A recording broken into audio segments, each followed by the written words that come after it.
Welcome back. Today we're going to do a quick one on the ARTTI R1.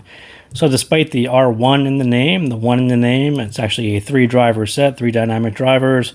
So 2 6mm, 1 8mm. Those of you who've been watching this one for a while, you already know what this one looks like.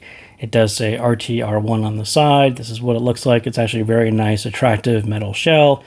What you may not have seen before, this is ARTTI's own clear cable. So there is a stock cable that doesn't look like this, but I happened to pick this one up in the last sale. This one is actually a high strand count modular cable, which is kind of reminiscent of Simco's LC7, but this one is in blue. So you can kind of see this is the L-shaped modular connector there. High strand count, very nice cable. When it goes on sale, it's actually a very attractive price, but I figured since I had it and bought it, I might as well use it on the R1. You also do get a case that looks like this. You also get a case if you buy the cable, you get the same exact case as well. So let's kind of jump into it and we'll talk about R1. So I would say this one is another set that does have nice drivers, nice graph, nice sound. All three of those things kind of work together.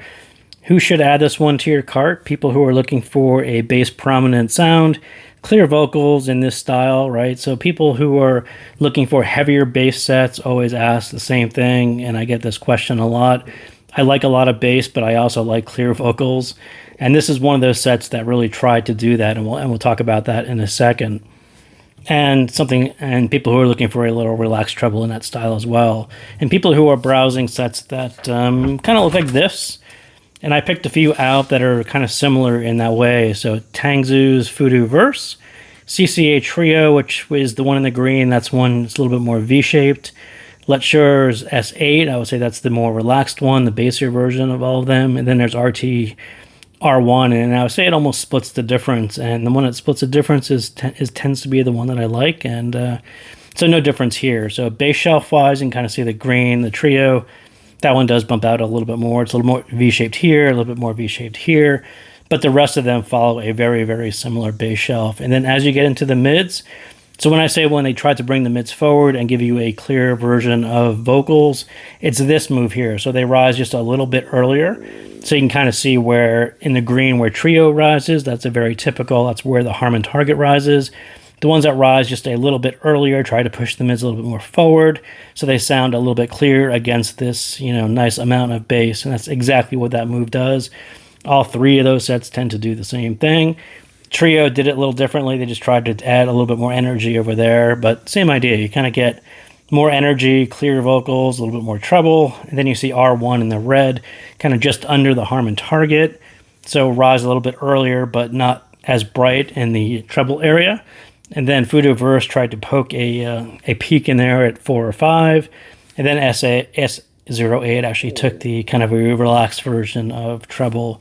Very easy on the ears, very bassy sound. So people who are looking at these sets, I think ARTTI R1 kind of fits around there. So who might not buy or want to look at R1? People who complain about too much bass. People who complain about bass bleeding into the mids often, people who are really into Harman bass shelves with that really low, lean mid bass, and people who are into lower volume. And we'll talk a little bit about this in a minute. I don't think this is a great lower volume set. I think it definitely needs a little bit more volume to sound present in the mids. So it doesn't sound like a hybrid, and I think maybe not in a traditional sense because there's no balanced armatures, but 3 dynamic drivers can certainly give you a better sense of separation, and they went pretty extended on the treble, and I think they kind of accomplished their goal of having 3 drivers sound a little better than 1 single driver can do, especially dynamic drivers. So I think I kind of agree with that. Is it hard to drive? I will say no, it's not hard to drive, but like all bassy sets, do not underpower them. They will sound a little bit slower, maybe a little bit more mushy. That's kind of what they do. Bassy sets tend to tighten up with a little bit more power, so definitely go that way. If you're into warm sources, this one you're kind of doubling down on the amount of bass, so that'll sound a little bit more bassier. Or pair it with a flat neutral style, and then you'll kind of get a nice counterbalance to the amount of bass that this one puts out. So sound, I would call it a kind of a warm V shape on paper. When you looked at the graph, it kind of looks like a V shape. But you have to remember this is a 6mm driver, so this is going to be a little bit higher on paper than it is in ear. Same over here, so it maybe can sound a little bit more U-shaped than V-shaped. The amount of bass bleeding into the mids, especially when on that higher upper mid level, it's kind of minimal. But I can see it either way. UV, take your choice. It's kind of in between the two. So the bass, quite a bit of sub bass. There's some mid bass there.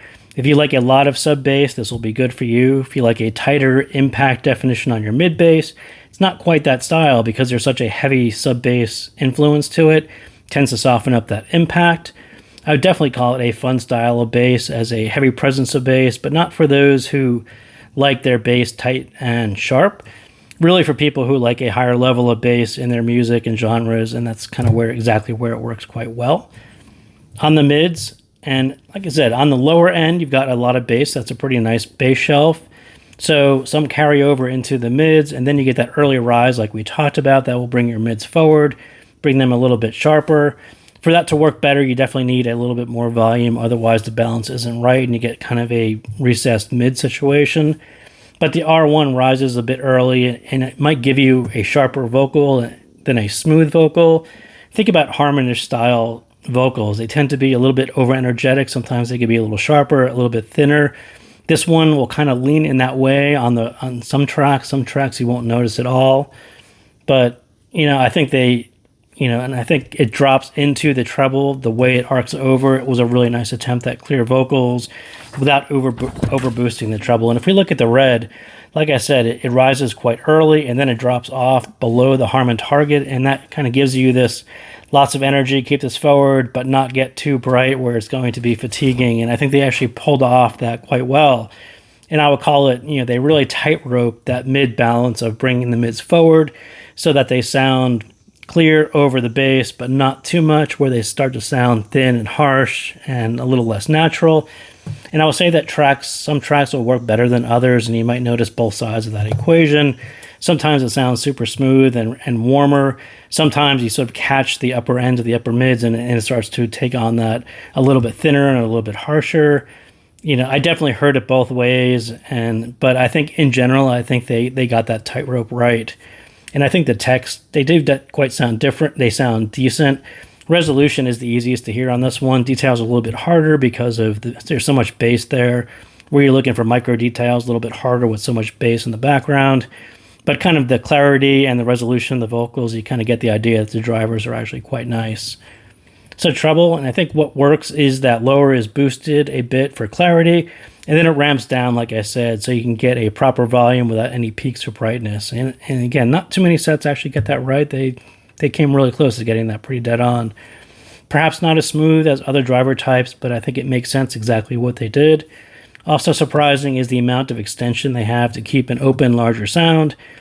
I would have assumed that they would have rolled the treble a little bit short and it would have sounded a lot more closed in than it does.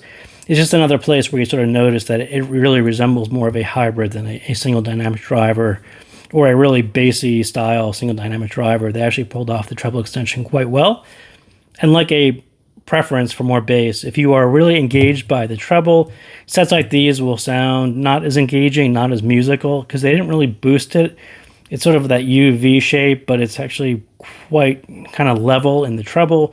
Not a whole lot of boost to it. Not going to be a whole lot of engagement for people who are really engaged by treble, who like to hear their strings really soar. It's not that type of set. They kind of really rolled it and ramped it down into a nice, non-fatiguing, have a presence, but not really overdo it. And I think they actually got that quite right in this style of set.